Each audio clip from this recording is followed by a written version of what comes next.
जहन मेरे साथियों, माई साल बैस के आज बात करने वाले हैं tour of duty Agnipath scheme के बारे में जो भारत सरकार ने लॉन्च की है। इस स्कीम के तहत भारत सरकार पद 1.5 साल में 10 लाख पदों पर भर्ती करने वाली है, ऐसा सरकार कह रही है क्योंकि 2024 में इलेक्शन है। अब हम बात करने वाले हैं, सबसे खुशी की बात आप लोगों के लिए जब होती है कि सरकार जो 46,000 वैकेंसीज लाने वाली है, ये अगर वैकेंसीज फुल टाइम जॉब होती तो। दुर्भाग्य की बात यह है कि भारत सरकार इस स्कीम के तहत युवाओं को केवल और केवल सिर्फ 4 वर्ष के लिए भर्ती कर रही है। 4 वर्ष के बाद उनको जबरियां 11.5 लाख रुपए दे करके घर भेजा जाएगा। अगर कैजुअलिटी हो जाती है तो 44 लाख रुपए दे करके घर भेजा जाएगा। अगर आप शहीद हो जाते हैं तो आपको 1 करोड़ रुपए इंश्योरेंस कंपनी से मिल जाएगा। ठीक है, ये तो हो गई इनकी बात। चौथी बात, आपको पेंशन मिलने वाली नहीं है। 5वीं बात, आप इसे कोर्ट में चैलेंज नहीं कर सकते हैं। अब हम बात करते हैं भर्ती के बारे में। तो ये भर्ती प्रक्रिया जो होगी, नॉर्मल भर्तियां होती थी वैसे ही होगी, लेकिन कॉन्ट्रैक्ट में होगी। अब इसका नुकसान क्या है युवाओं के लिए और फायदा क्या है देश के लिए।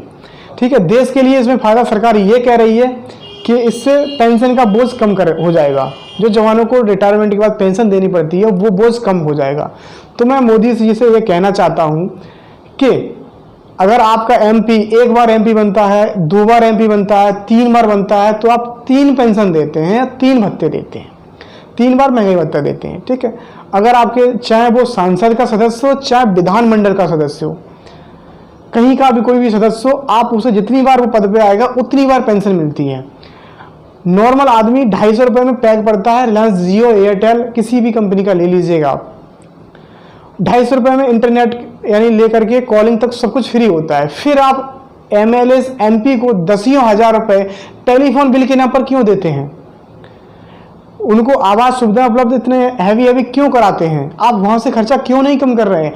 आपने 300% आपकी जो एमपी एमएलए की सैलरी और जो पेंशन बढ़ाई है वो क्यों बढ़ाई थी अभी?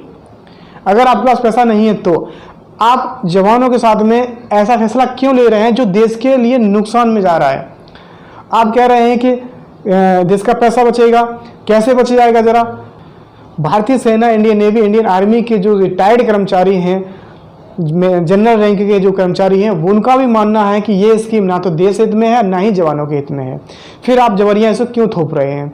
आपका तर्क है कि हर साल 4 साल बाद नए वहाँ आएंगे तो इंडियन आर्मी नई रहेगी।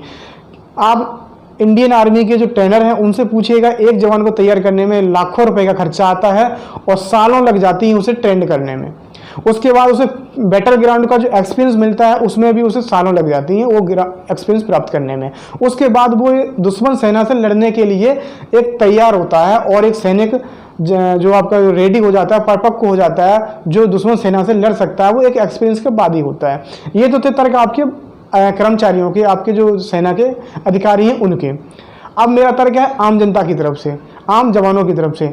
आप उनको 4 साल बाद हाई स्कूल पे लेंगे, 4 साल बाद निकाल देंगे, 25 से 26 की उम्र में निकाल देंगे, फिर वो क्या करेंगे आकर यहाँ घर पे? उसके बाद आपका तर्क ये है कि इनको कारपोरेट सेक्टर में नौकरियाँ मिलेगी। मेरा तो यही मानना है कि आप कारपोरेट सेक्टर के लिए ही भारतीय सेना के द्वारा, इंडियन आर्मी के द्वारा, इंडियन नेवी के द्वारा भारत सरकार के खर्चे पर यानी जनता के टैक्स के पैसे पर उन जवानों को ट्रेनिंग दे करके, देश हित के नाम पर उन जवानों को ट्रेनिंग दे करके 4 साल बाद निकालेंगे और उन जवानों को मजबूर करेंगे आप कारपोरेट सेक्टर में 20 से 25 हज़ार रुपए की नौकरी करने के लिए। आप ऐसा इसलिए कर रहे हैं क्योंकि ये मशवरा हो सकता है कारपोरेट सेक्टर का ही आपको दिया गया हो, क्योंकि कारपोरेट सेक्टर अगर अपने यहाँ पे एक सिक्योरिटी गार्ड रखता है, अगर उसे वो ट्रेंड करना चाहता है, ट्रेंड करेगा तो उसका लाखों रुपए खर्चा हो जाएगा उसको एक सोल्जर के बराबर ट्रेनिंग देने में। लेकिन जब आप उसको सरकारी खर्चे पर ट्रेनिंग दे के निकाल देंगे ताकि वो कारपोरेट सेक्टर को जाके सर्विस दे मुझे तो ऐसा लग रहा है भारत सरकार इनडायरेक्ट रूप से भारतीय सेना, इंडियन नेवी, इंडियन एयरफोर्स के द्वारा सोल्जर तैयार करा करके ट्रेंड सोल्जर उपलब्ध कराने का काम कर रही है कारपोरेट सेक्टर के लिए इनडायरेक्ट रूप से।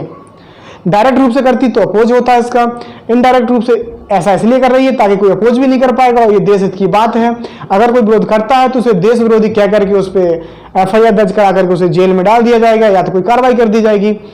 ठीक है, आज जो इस इंडियन आर्मी की बात करूं या इंडियन एयरफोर्स की बात करूं, इंडियन नेवी की बात करूं, इसमें कोई भी किसी भी नेता का बेटा नहीं जाता है, हमेशा मजदूर किसान का वर्ग का ही जाता है। तो किसान मजदूर वर्ग मरे या जिए उसको कोई फर्क नहीं पड़ता नेताओं को, क्योंकि उनको तो पेंशन मिलनी ही है, चाहे वो 1 बार MP बने, चाहे वो 2 बार MP बने, चाहे वो 3 बार बने। 3 बार बनेंगे तो 3 बार की मिलनी है। ठीक है, तुम्हारी पेंशन से बोझ बढ़ जा रहा है, अगर बोझ बढ़ रहा है तो सरकार MP MLAs हैं, इनको लोग इनकी पेंशन खत्म कर दे, भाई पैसा बच जाएगा, लेकिन नहीं करेगी क्योंकि उससे उनका घर चल रहा है। किसानों का कोई मतलब नहीं है। भारत सरकार, एक बार मैं फिर कहना चाहता हूं, अगर आप हमारी बात से सहमत हैं तो यस कर दें, वीडियो को लाइक कर दें, शेयर कर दें, नहीं भी सहमत है तो कमेंट कर दें, वीडियो को लाइक कर दें, शेयर कर दें। अगर मैं आपसे एक बार फिर कहना चाहता हूं, अगर आप इस चीज का विरोध नहीं करेंगे, शांतिपूर्वक आपका इसका विरोध दर्ज कराइएगा, वीडियोज को ट्रेंडिंग में लाइएगा, इस न्यूज को ट्रेंडिंग में लाइएगा, PMO को ट्वीट करिएगा।